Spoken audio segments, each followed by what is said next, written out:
Vodafone idea से जुड़ी हुई एक बड़ी खबर सामने आ रही है। टेलीकॉम कंपनी वोडाफोन आइडिया के यूजर्स के लिए बहुत बुरी खबर है। घाटे में चल रही वोडाफोन आइडिया इस साल अपने प्लान्स में बढ़ोतरी कर सकती है।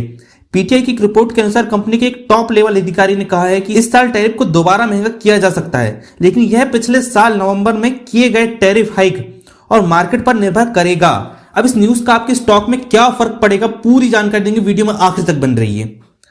वोडाफोन आइडिया के एमडी और सीईओ रविंद्र टक्कर का इस मुद्दे पर कहना है कि लगभग एक महीने की वैलिडिटी देने वाले सबसे सस्ते प्लान की कीमत कंपनी ने 99 रुपए तय की है, जो 4G सेवाओं को यूज करने वाले यूजर्स के लिए ज्यादा महंगा नहीं है।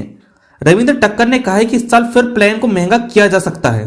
आपकी जानकारी के लिए बता दें कि सब्सक्राइबर बेस के मामले में वोडाफोन आइडिया एयरटेल और जियो से काफी पीछे है। प्लान्स के महंगे होने के कारण वोडाफोन आइडिया का सब्सक्राइबर बेस घटकर एक साल में 26.98 करोड़ से घटकर 24.72 करोड़ पर आ गया है। टैरिफ महंगा होने के बाद कंपनी की यूजर्स में 5% की कमी आई है।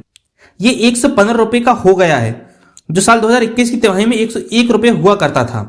बड़े घाटे में चल रही वोडाफोन आइडिया की परेशानी कम होने का नाम ही नहीं ले रही है। पिछले हफ्ते कंपनी ने बताया कि दिसंबर 2021 में खत्म हुई तीसरी तिमाही में कंपनी का कुल घाटा बढ़कर 7,230.9 करोड़ रुपए हो चुका है था, जो एक साल पहले इसी तिमाही में 4,532.1 करोड़ रुपए था। अब सबसे बड़ी बात यहाँ ये आती है कि भाई कंपनी अपना टैरिफ महंगा क्यों कर रही है। जब कंपनी को पता है कि टैरिफ प्लान को महंगा करने से ग्राहक कंपनी छोड़ के जा रहे हैं, तो कंपनी से बार बार महंगा क्यों करती जा रही है।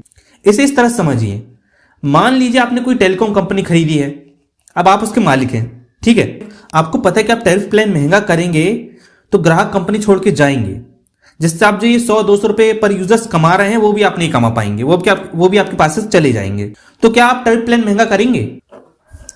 आप कंपनी के मालिक हैं, आपके पास दो ऑप्शन है।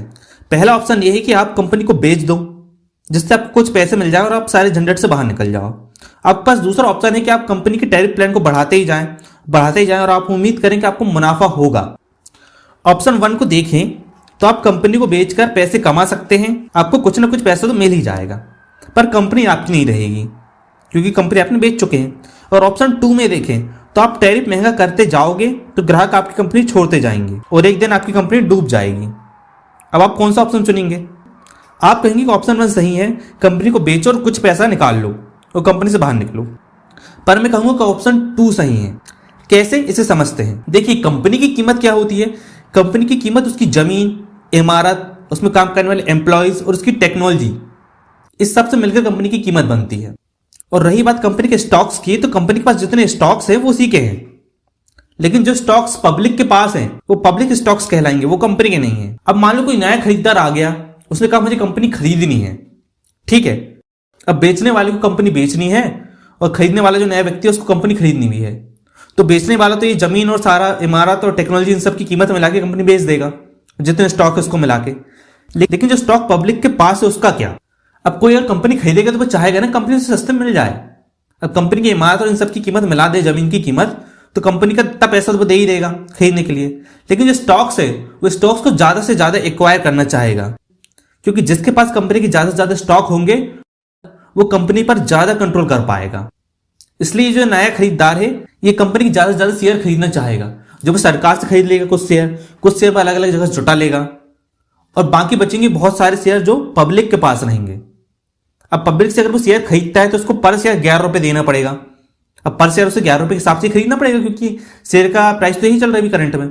लेकिन क्या हो अगर वो इसी शेयर को 7 रुपए में खरीद ले? तो अब सोचिए कैसे, क्योंकि कंपनी के शेयर की कीमत तो 11 रुपए है, लेकिन अगर ये शेयर गिरकर 7 रुपए में आ जाए तो खरीदार को इससे बहुत फायदा होने वाला है, क्योंकि 11 रुपए का शेयर अब वो 7 रुपए में खरीद लेगा। अब मालिक ने ये नई कंपनी खरीद लिया है सस्ते शेयर में। अब उसको ये शेयर सस्ता कैसे मिलेगा? वो ऐसा मिलेगा कि वो कंपनी का शेयर गिराएगा खरीदने से पहले, जो कि अभी हो रहा है करंट में। कंपनी को पता है कि टैरिफ महंगा करने से कंपनी को ग्राहक छोड़ के चले जाएंगे, स्टॉक का प्राइस गिरेगा, और वो यही चाहते कि स्टॉक का प्राइस गिरे। वो चाहते कि स्टॉक का प्राइस गिरे ताकि ज्यादा से ज्यादा स्टॉक होल्डर शेयर को बेच दें, नए मालिक को शेयर सस्ते में मिल जाए और बाद में शेयर की कीमत खुद ही बढ़ा देगा। ये क्योंकि उनके लिए बहुत चुटकियों का काम है। अब कैसे बढ़ा देगा इसे देखिए। जब कोई मालिक इन शेयर को 7 रुपए पर शेयर के हिसाब से खरीद लेगा और वो कंपनी का सारा सिस्टम पूरा खरीद लेगा, तो इस शेयर की कीमत बढ़ा देगा। कैसे? ये बहुत सिंपल काम है। वो कंपनी की तरफ से सस्ते सस्ते प्लान ऐलान करेगा जो ऑलमोस्ट फ्री होंगे, जैसे जियो ने प्लान शुरू में ऐलान किए थे। ये प्लान इतने सस्ते और इतने फ्री होंगे कि हर कोई इस प्लान में ज्वाइन करने की कोशिश करेगा। तो जो भी ग्राहक इसको छोड़ के गए हैं ना, वो वापस इस प्लान में जोड़ने लगेंगे। वो धीरे धीरे करके सारे ग्राहक आएंगे और कहेंगे कि हाँ ये कंपनी हमें चाहिए, इसमें हमें आप जोड़ दीजिए। और वैसे भी पोर्ट कराना तो आज बहुत आसान काम है।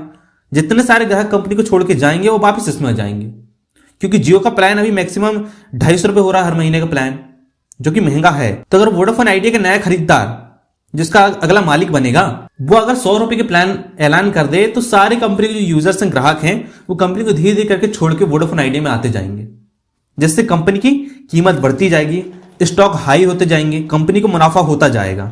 जो 7 रुपए का स्टॉक है वो 200 रुपए टच कर जाएगा और इससे कंपनी को बहुत ज्यादा मुनाफा होने वाला है।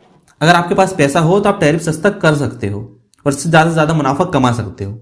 तो ये एक प्रकार की मोनोपोली हो जाएगी कि हमसे हमारे महंगे शेयर जो है ये खरीद लेंगे सस्ते में और बाद में उन्हीं सस्ते शेयर को महंगा करके मुनाफा कमाएंगे। पर इसका सिर्फ अनुमान लगाया जा रहा है। अब आपने सुन लिया है कि कंपनी के शेयर 200 पार जाएंगे। अब इसका मतलब ये नहीं कि आप सारे घर बार जमीन जायदाद सब बेच के कंपनी के शेयर खरीद लें। आपको सिर्फ उतने ही शेयर खरीदने जिसका आप घाटा सह सकते हैं, और शेयर उछलते ही आप लाखों कमाओगे। अगर आपको हमारा वीडियो अच्छा लगा है तो हमारे चैनल को सब्सक्राइब कीजिए। धन्यवाद।